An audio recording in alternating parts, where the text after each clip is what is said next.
ሻሎም ሻሎም ሻሎም ቤተሰብ እግዚአብሔር አምላኽ ሰላምን ጸጋን ናይ ክርስቶስ ምስ ኩልኩም ከመይ ሓዲርኩም አና ሓኹም ሰላሕ ዲኒ እዝናይ መዓልቲ ቃል ካብ ክርስቶስ ዝገልጽ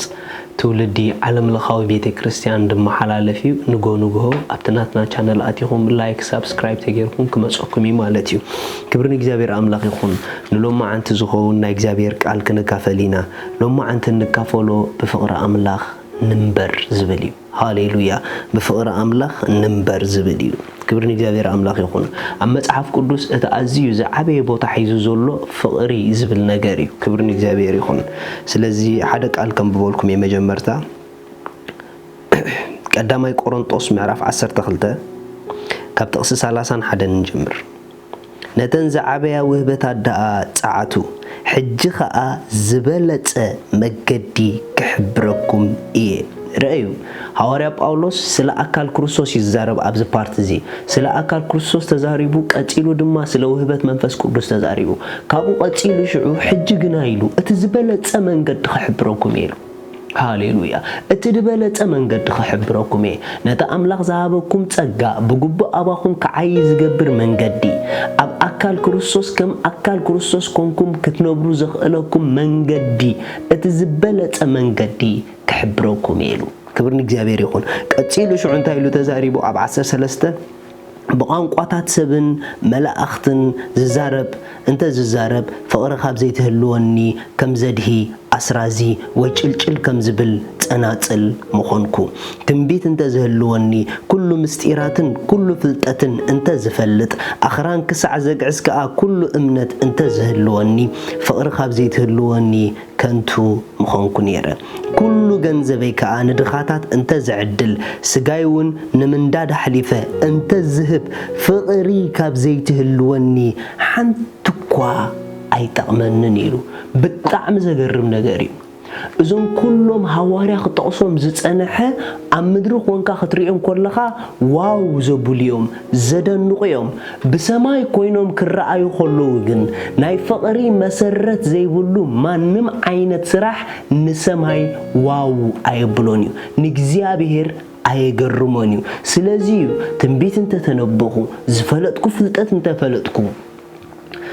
كسب نفسي أحليفا نموت انت حبكو ندخاتات انت حقوسكو دلاي تقبركو ناي أملاخ زبهالو نقرات هم مدر انت قبركوهم نقرقن نعقم كقبركو اللغو بوشتاي ناي فقري أوام انت زي بالله كوينو كله تزقبرو زولوخ قبري أبقدم سبيدا عبنبر أبقدم أملاخ من ما يكونن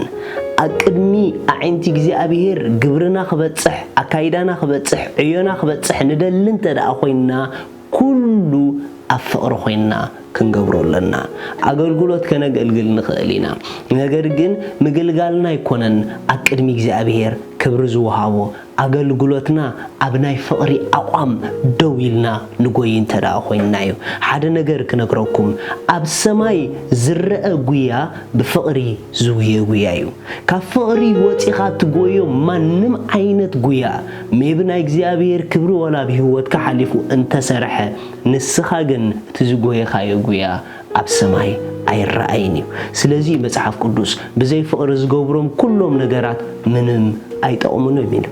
سبن بزل عالم تقيمو لنفسهم تدفأ انت يتأموا المصحف قدوس أحوات حدا نجارك نقرأكم مصحف قدوس كزارب كله قدام يوحنس معرف 4 زجرم قالالو أملاخ يلو فقري يلو ሃሌሉያ ሪኹም ኣምላኽ ባዕሉ ፍቕሪ እዩ እግዚአብሔር ኣፍቃሪ ይኮነን እግዚአብሔር ፍቕሪ ኢሉ ስለዚ እቲ ዘየፍቅር ንኣምላኽ ኣይፈልጦን እዩ ኣይገርመኩምን ድላይኩም ጥቕስታት ክትእክቡ ትኽእሉ ኢኹም ክሳብ ዝደለናዮ ጥቕስታት ክንዛረብ ንኽእል ኢና ብዙሕ ነገራት ቅድሚ ሰብ ከነርኢ ንኽእል ኢና ነገር ግን ብሓቂን እግዚአብሔር ክሳዕ ክንደይ ንፈልጦ ኣለና መምዘኒና ናይ ፍቕሪ ሽታና እዩ እቶም ብሓቅና ኣምላኽ ዝፈልጥዎ እሶም ናይ ፍቕሪ ሽታ ኣለዎም ምኽንያቱ ኣምላኽ ፍቕሪ ስለ ዝኾነ ንዕኡ ብዝፈለጥካዮ መጠን ንዕኡ ኢኻ ተንጸባርቑ ሃሌሉያ ክብርን እግዚአብሔር ኣምላኽ ይኹን መጽሓፍ ቅዱስ ከምዚ ኢሉሎ ኣብ ዮሐንስ ወንጌል ምዕራፍ 13 ጥቕሲ 34 ንሕድሕድኩም ክትፋቐሩ ከምቲ ኣነ ዘፍቀርኩኹም ከምኡ ጌርኩም ከዓ ንሕድሕድኩም ክትፋቐሩ ሓድሽ ትእዛዝ እህበኩም ኣለኹ ንሕድሕድኩም ፍቕሪ እንተላትኩም በዚ ደቂ መዛሙርተይ ምዃንኩም ኩሉ ክፈልጥ ኢሉ ዘገርም ነገር እዩ ጎይታና ኢየሱስ ክርስቶስ ሓድሽ ትእዛዝ ዝበኩም ኣለኹ ኢሎም እዚ ዝበኩም ዘለኹም ትእዛዝ ንዓለም ናተይ ተኸተልቲ ምዃንኩም ተፍልጡላ መንገዲ ኢልዎም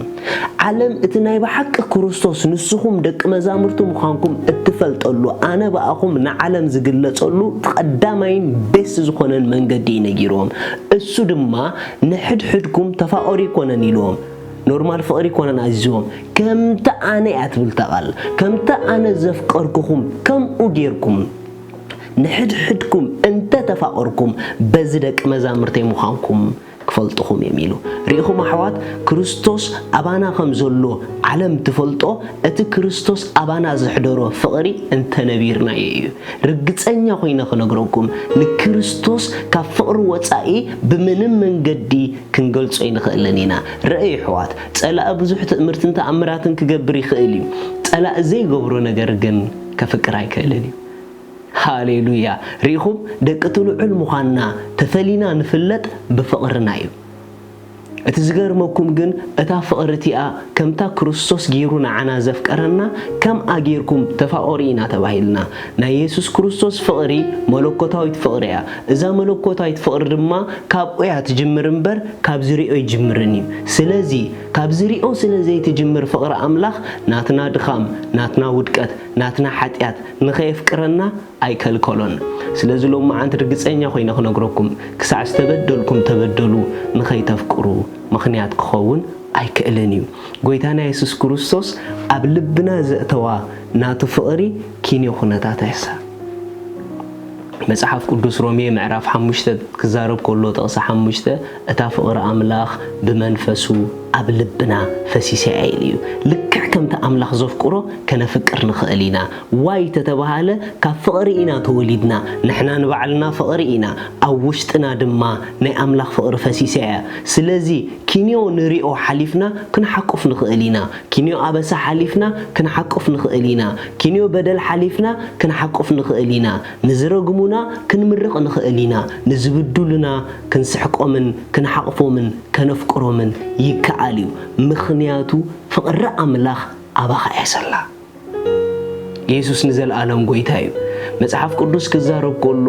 ኣምላኽ ፍቕሪ ኢሉ ኢየሱስ ክርስቶስ ክዛረብ ከሎ ከዓ ኣነ መንገዲ ኢሉ ብዘይ በኣይ ከዓ ወላ ሓደ ናብ ኣቦ ዝመጽእ የለን ኢሉ ኣምላኽ ፍቕሪ እዩ ኢየሱስ መንገዲ እዩ ኢየሱስ ባዕሉ ድማ ኣምላኽ እዩ እቲ መንገዲ ፍቕሪ እዩ ማለት እዩ ስለዚ ክርስትና ማለት ካብ ናይ ፍቕሪ ዝኾነ ኣምላኽ ፍቕሪ ኾንካ ተወሊድካ ኣብቲ ፍቕሪ ዝኾነ ክርስቶስ ምኻድ ማለት እዩ ካብ ፍቕሪ ዝወፃናላ መዓልቲ ካብ ፕሮቴክሽን ወፂና ኣለና ሎማ አንተ ሓደ ነገር ክነግረኩም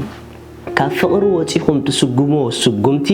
ኣብ ሓደጋ ከቃልዐና ይኽእል እዩ ምኽንያቱ ሙሉእ ሓለዋ ኣምላኽ ኣብ ፍቕሪ ኣምላኽ እዩ ዘሎ ሓደ ክርስቲያን ሓደ ኣማኒ ካብ ፍቕሪ ወፂ ዝኾነ ነገር ክገብር እንድሕር ጀሚሩ ካብቲ መንገዲ ክርስቶስ ወፂሎ ማለት እዩ ኢየሱስ ኣነ መንገዲ ኢሉ ሓቂ ኣምላኽ ከዓ ፍቕሪ ኢሉ ስለዚ እቲ መንገዲ ፍቕሪ እዩ ማለት እዩ whatever it is ካብ ፍቕሪ ወፂኻ ዝሓሰብካዮ ካብ ፍቕሪ ወፂኻ ዝገበርካዮ ካብ ክርስቶስ ወፃኢ እዩ ክርስቶስ ኣይኽብርን እዩ ስለዚ ንኸይተፍቅር ምኽንያት የብልካም ብራዘር ኩልኹም ናብ ፍቕሪ ተመለሱ ኩልና ናብ ፍቕሪ ንመለስ ሓለዋና ኣብ ፍቕሪ እዩ ሻሎም